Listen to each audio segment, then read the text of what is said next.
तर चला मंडळी, आज आमच्या कारभारीबाईंना जरा गाडी शिकवायचं आहे, म्हणून आता आम्ही ट्रिप काढला इस्त्रीला जायचा. म्हणजे यांचं जरा टेलरिंग सामान घ्यायचं आहे, त्याच्या नादानं जर यांना गाडी शिकवायचं आहे म्हणून की नाही आज प्लॅनिंग केल्यात. माझं सामान आणायचं आहे आणि चला जरा गाडी पण शिकायचं आहे. चला माझं जाताना यांना गाडी शिकवायची आहे. बघूया आता कसं काय गाडी मारतात, काय थोडी थोडी मारतात, पण एवढं काय परफेक्ट जमत नाही. आणि जेव्हा परफेक्ट जमेल तर माझी काय करायला लागणार नाही, यांच्यानी काम करतील. हां मग काय इस्त्रीला काय आमचा आपला पण जातील. पण आता जरा शिकवायला पाहिजे म्हणून आता चाललो आहे आम्ही. तर फायनली कारवर मी आमच्या गाडी मारायला थोडं थोडं तर काय शिकल्या, तर धाडच झालं. त्याच्या अगोदर मारल्या सोडा, आमची ॲक्सिस गाडी होती त्यावेळी मारल्यात. पण ॲक्सिस गाडीला आणि चार्जिंगच्या गाडीवर लई फरक असतो, कारण चार्जिंगच्या गाडीला पिकअप जास्त असल्यामुळं आणि त्याच्या ब्रेकमध्ये सगळं असल्यामुळं काय कळत नाही, त्यामुळे जरा चाटपडत होत्या कारभार मी आमच्या.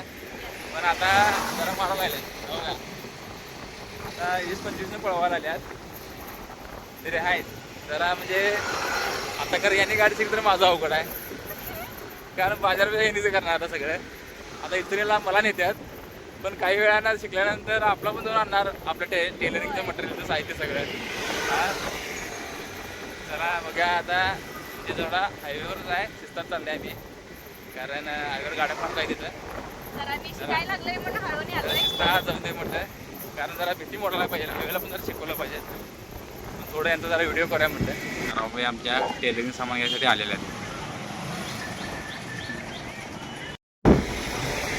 तर सगळं सामान खरेदी करून कारभाराबाईंचं आम्ही परत आता आमच्या घरी चाललो आहे.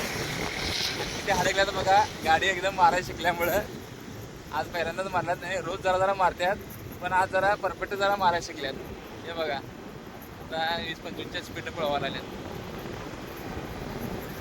आणि खेळ आहे तुम्ही बघू शकताय, कसलं वातावरण आणि कसलं निसर्गरम्य वातावरण झालेलं आहे हे बघू शकताय. आणि खरंच पाठीमाग कोणती तर गाडी मारत असताना पाठीमाग बसण्याची मजाच वेगळी असते. स्वतः गाडी मारण्यापेक्षा खरंच पाठीमागायला एन्जॉय भारी.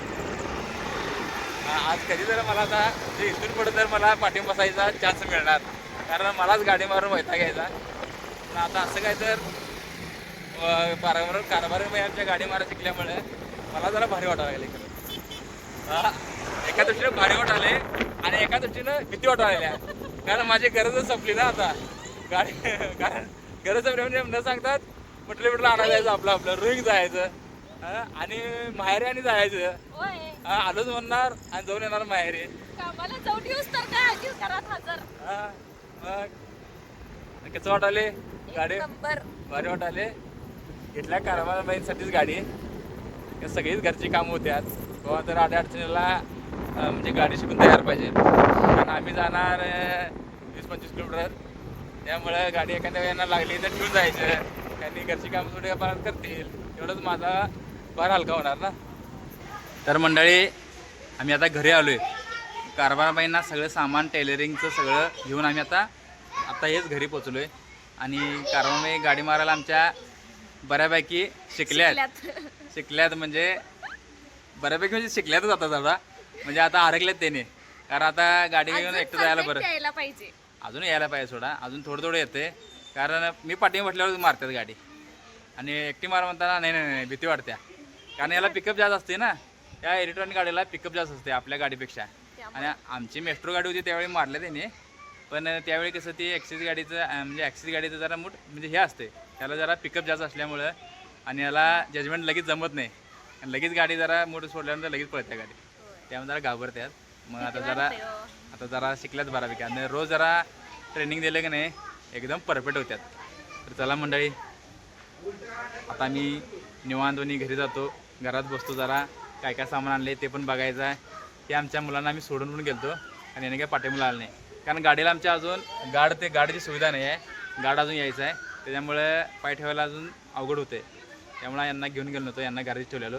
आणि ही पण आमची काय पाठीमुला लागत नाहीत मुलं, त्यांना आम्ही जाऊन येतो म्हणजे लगेच घरात बसतात, फक्त खायला तेवढं घेऊन यायला लागते. पाहिजे असते त्यांना. मग आता चला परत भेटूया मंडळी, आतापर्यंत एवढंच. कसं वाटलं आमच्या कारभारीबाईंची ट्रॅव्हलिंग नक्कीच कमेंट करून सांगा.